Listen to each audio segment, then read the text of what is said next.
Welcome. If you want to enter vibration settings on your XIAOMI Mi Note 10, click on the settings. Then we have to scroll down and enter sound and vibration.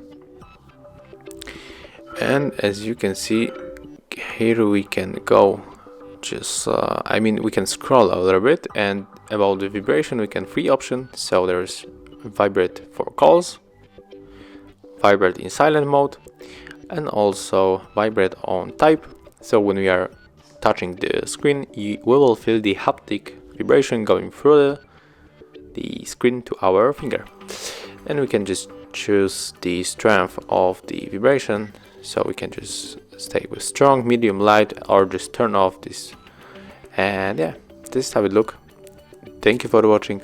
Leave thumbs ups, comments, and subscribe to our channel.